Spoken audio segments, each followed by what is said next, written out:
This is the largest Buddhist monument in the world, the massive Borobudur. In Indonesia, ancient temples are known as candi. The Borobudur temple is locally known as Candi Borobudur. This amazing temple not only serves as shrine to the Lord Buddha, but it is also a place for Buddhist pilgrimage. Now, I will tell you the history behind Borobudur. Before going into detail why the temple looks the way it does, it is hard to say exactly when and why Borobudur was built, as there are no written records to be found. Archaeologists and historians estimate that it was built during the Salandar dynasty in mid-8th century and took around 75 years to complete. Borobudur is only one of several temples located in central Java built during this era. This was an era where power shifted between two rival families, the Badi Salandars and the Hindu Sanjayas. Both built large temples, this one being Salandar's large temples, and the Prambanan temple compound was the Sanjaya greatest temple. Even though these two dynasties were rivals, archaeologists have come to believe that there was never a large-scale religious conflict on Java, as temples of different religions have been allowed to remain even during times when the rival was in power. Borobudur was later abandoned, for what reason is still unknown. What is known is that the center of power moved from Central Java to East Java in the 10th century and that several volcanic eruptions took place during the same period.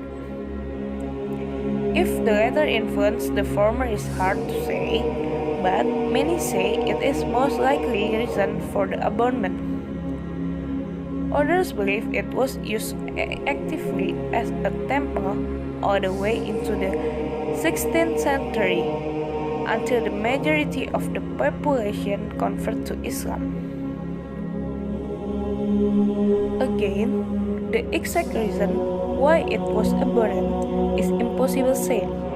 Even though Borobudur lay hidden for centuries under layers of volcanic ash and jungle growth, the monument was not completely forgotten.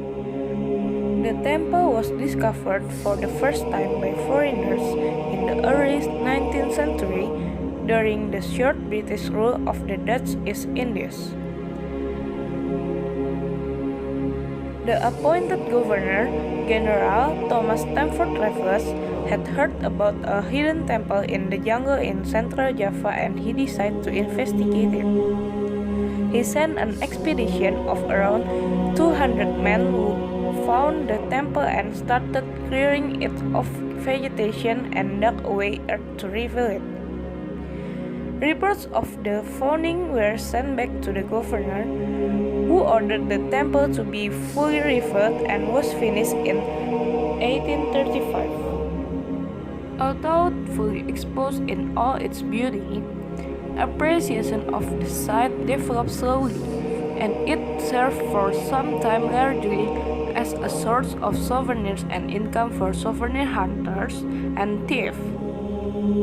Borobudur started to receive some attention in the early 20th century when a restoration project was initiated.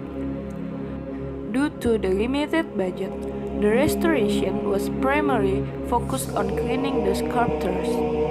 During the restoration, it was discovered that the three of the Buddhist temples in the region, Borobudur, Pawon, and Mendut, are aligned in one straight line position.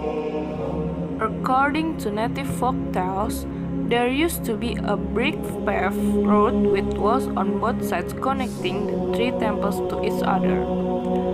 The three temples have similar architecture and ornamentation, deriving from the same time period, which suggests that some ritual relationship existed between the three temples. In order to honor this relationship, the pilgrims of today start their pilgrimage from Mendut and walk the distance to Pawon and Borobudur, where they climb the temple. In the late 1960s, the rather newly formed Indonesian government initiated a major restoration project in order to bring Borobudur back its former glory. They requested help from the international community in order to renovate and protect Borobudur. The Indonesian government and UNESCO then undertook the complete overhaul of the monument in a big restoration project between 1975 and 1982. The project involved more than 600 people and included improving the foundation, cleaning of all the carvings, and also a new drainage system. This restoration saved the temple from slowly disintegrating and made Borobudur what it is today.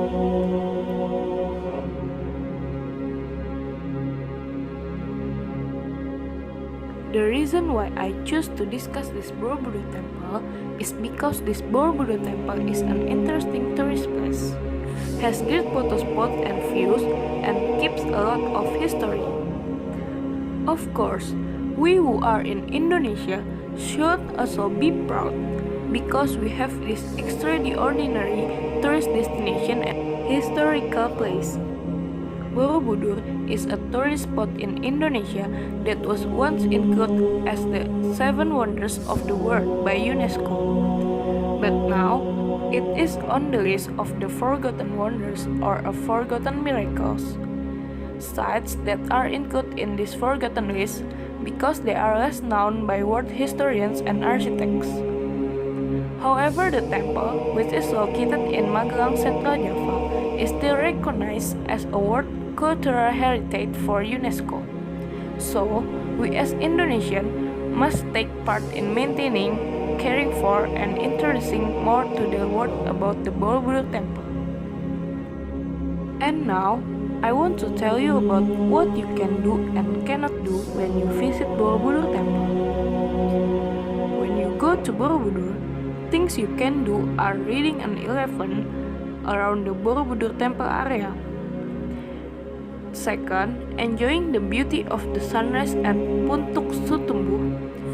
And third, visiting the Pawon and Mendut temple, which are not far from Borobudur. And fourth, visiting the chicken courts near the Borobudur temple. And then 5, you can visit and buy souvenirs at the Borobudur Indonesia Unique and Art Gallery. And then, in Borobudur, there are several prohibitions that you cannot break and do while there, such as not being allowed to wear miniskirts and shorts. Second, every tourist wears a sarong before going up to the temple grounds. And we are not allowed to sit and climb the stupa. Also, we cannot to scribble. And the last, visitors also not to smoke in the temple area. Of course, visitors must also maintain their attitudes and behavior. Do not say harshly and don't forget to wear polite clothes.